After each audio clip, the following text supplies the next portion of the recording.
My dad liked that the name Kim Edward Cranston sounded like King Edward Cranston, but when my mother suggested that they just name him King, Dad apparently felt that it would be too hard for my brother to live up to that name, and it might confuse people. They might think it was our dog. Here, King.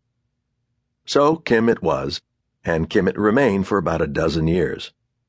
Kim always felt he got short shrift in the name department. Kim was a girl's name, he'd say. Edward, his middle name, was slightly better, but I think he hated his options there, too. Ed, Eddie, Edward, blah. In high school, he decided on Ed, the least unattractive of the bunch.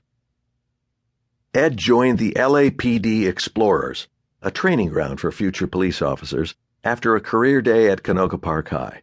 In those days, every high school, especially ones like ours in lower middle-class areas, would host visits from service providers to get kids started thinking about their lives after 12th grade.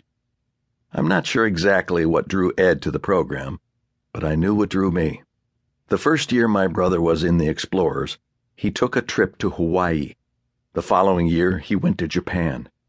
I was marking time at odd jobs while my brother sent postcards of white sand beaches and Tory gates. I stared a long time at those images, steeped in envy. I joined the minute I reached the minimum age of 16. I had no designs on a career as a cop. I just wanted to travel the world. But in order to join the Explorers, you had to go to the LAPD Academy for 8 Saturdays in a row to study police work. Explorers were asked to man parade routes, help with minor traffic control, issue bicycle licenses, and participate in searches for evidence at crime scenes, among other duties. Our West Valley Division was the cream of the crop. The big reason was Sergeant Roy Van Wicklen. Van to everyone except new recruits. You had to earn the right to call him Van. He had been a paratrooper in the Army in World War II, and he brought a soldier's discipline to the Explorers. He was squared away, and he was tough, but only because he cared so much. He arranged for his division's newbies to go through a hell weekend prior to the start of the regular academy with the rest of the division's recruits. We studied police procedures and codes, drill formations. We trained like animals. Eat, train, sleep, repeat. And the older recruits made it extra hellish on us. The consolation was knowing the shit you were taking, you'd get to give back to next year's new crop. Sergeant Van Wicklen set up a special trip to the morgue for us every year.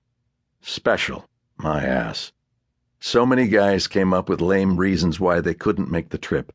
Homework overload. My grandma needs me to walk her across the street. Explosive diarrhea. Those of us without the brains or the balls to make an excuse took the bus over together.